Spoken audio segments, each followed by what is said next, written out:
Assalamualaikum warahmatullahi wabarakatuh.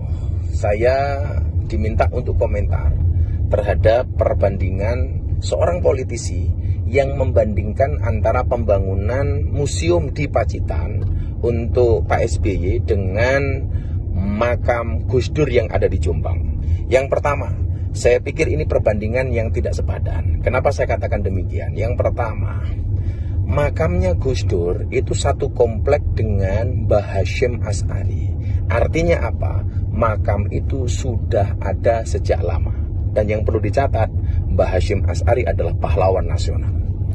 Kemudian yang kedua, dana yang disalurkan pemerintah itu untuk membangun sarana dan prasarana di sekitar makam Gus Dur, bukan untuk membangun makam Gus Dur.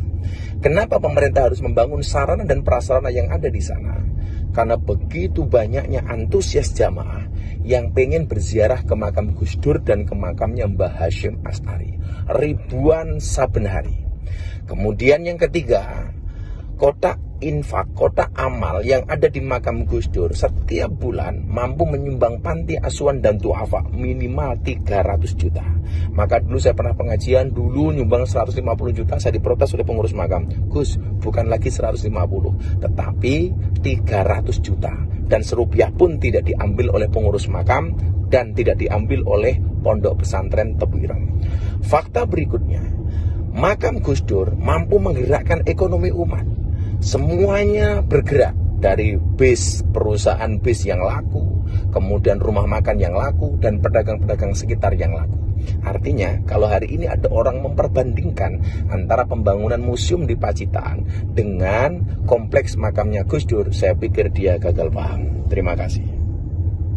Begitu kula mulih ning Yogyakarta tahun 2006 melu dawuhe Gus Dur, berak rusak, sing rusak mung mobile, atine ra melu rusak.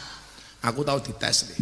Tuku mobil anyar neng lampu merah Kidul Polres Klaten. Kula bar pengajian bahas niki babakan zuhud, mau zuhud, nerangi bab zuhud. Neng Kidul Polres Klaten lampu merah mandek, komburi mobilku ditabrak sumber memolo. Kalau bis Surabayanan ke lho. Halah ya gawe ini memolo kayak kok. Wong sering kecelakaan kok.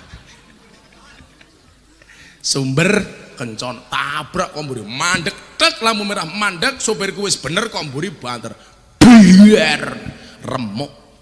Aku arep misuh kelingan ngaji ku ki mau oleh duwe ra kena seneng aku. Akhirnya aku mung batin diancuk aku. Ning batin lho ya, batin kuwi.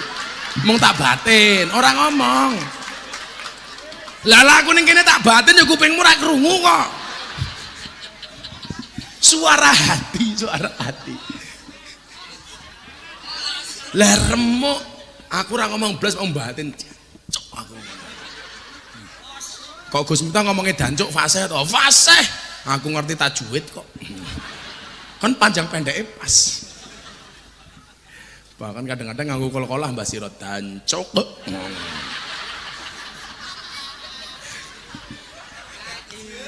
Kol-kolah kubro. Kula lagi seneng ngomong dancuk. Soalnya menurut kula dancuk niku mboten miso. Dancuk niku lak dari bahasa dankok. Dankok niku pahlawan, nama tokoh di Belanda yang diabadikan jadi nama Teng. Teng ini dulu masuk kota Surabaya. Dadi benteng ini mlebu kampung teng Surabaya, wong Surabaya mengok dancuk, dancuk, dancuk, dancuk. Sejarahnya ngoten niku. Los rarewen. Sok kabeh. Begitu Mbah Sirot Mirat.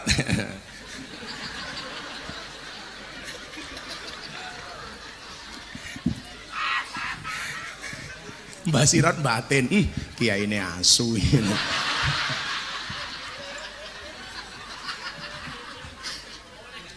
Tapi kula lagi ngomong dancuk beda karo kontake wong-wong niku lak wong lak miswi wong lak kula mboten miswi kula dhewe.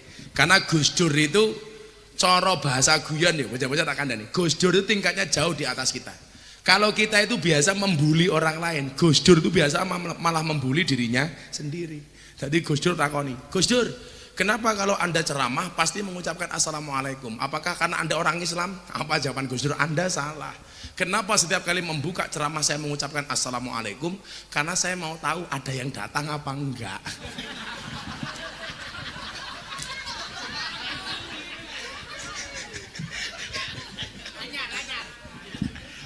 Nggih ta? Lah asalamualaikum kok ora ono sing jawab berarti ora ono sing teko. Pokoke wong sing reso ndelok mripate sing paling tak idolake iki mung loro. Ning donya iki sing mripate reso ndelok atine padang iki mung loro. Siji Gus Dur, nomor loro si buta dari gua hantu. Tok. Awakmu ngerti sing digendong si buta dari gua hantu ke sapa? Iki lho Mas.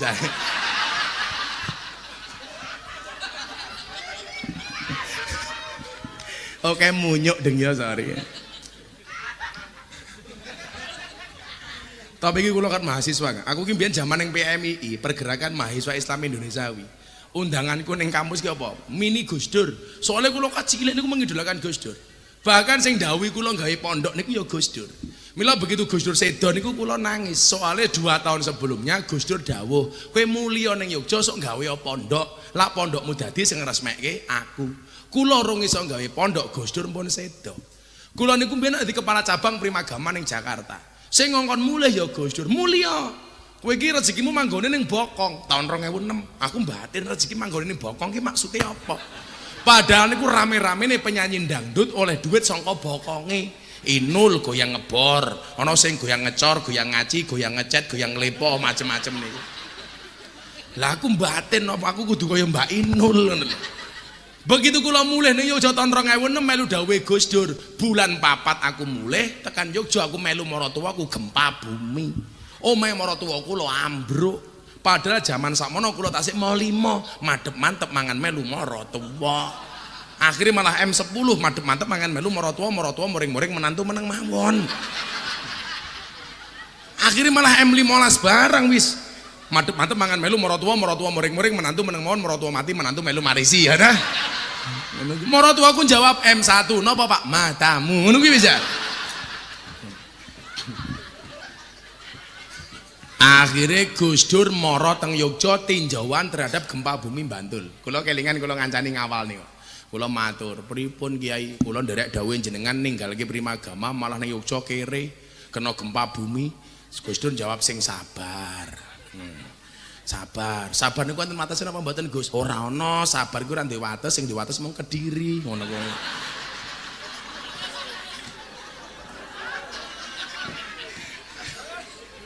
Gus Dur dilawan. Jadi inspirator terbesar saya dalam berdakwah, kenapa saya baik dengan orang Nasrani, kenapa saya bikin pesantren di lingkungan orang Katolik, wih Gus Dur. Betapa kemudian saya sangat menghormati beliau. Dulu pas zaman Gus Dur gawe pengajian karo kiai-kiai kampung, kenapa sering melu? Gus Dur pernah mengatakan apa? Kiai itu yang paling terhormat menurut saya, yang derajatnya paling tinggi adalah kiai kampung. Sing dimaksud kiai kampung ki sapa? Mbah Mudin, Mbah Rois, sing malam Jumat gelem yasinan wong 50, tahlilan, wis ora matre. Niku wong menurut Gus Dur wong top niku. Niku wong ampuh niku. Tapi awake dhewe ora tau ngajeni karo Mbah Mudin.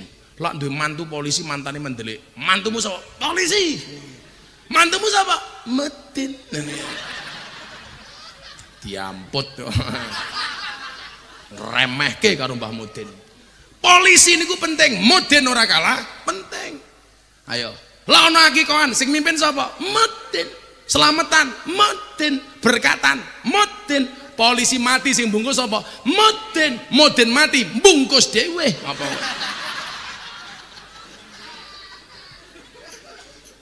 Kula niku akhirnya nemu maksud rezekimu manggone ning Bokong niku sekitar tahun 2009.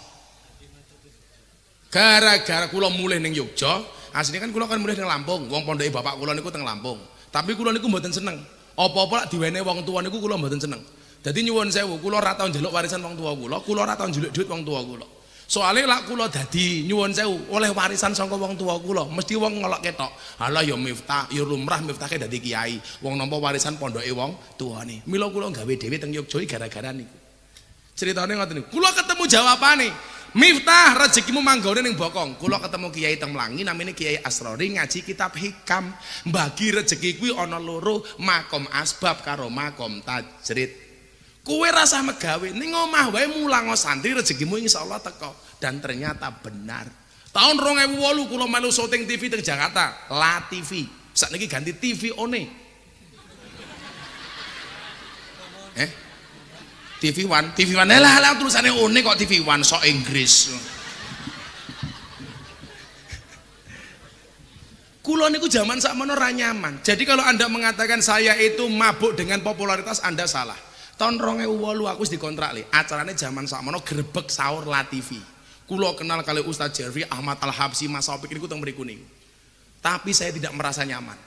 Sekian tahun kemudian ngaji saya dilokalisasi diundang neng TV, tak tolak kabeh. Sampai mbak-mbak PSK begenggek ngomong kali kula, Kiai, nopo to saben undangan TV kok Gus Miftah mboten kersa rawuh?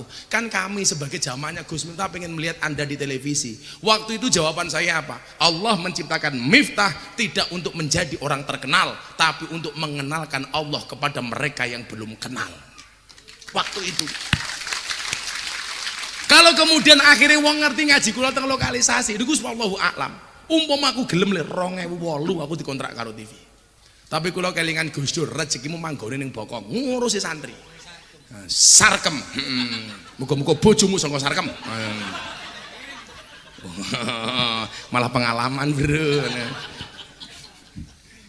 Maka malam hari ini saya ingin mengatakan apa? Jangan jadikan dunia sebagai tolak ukur.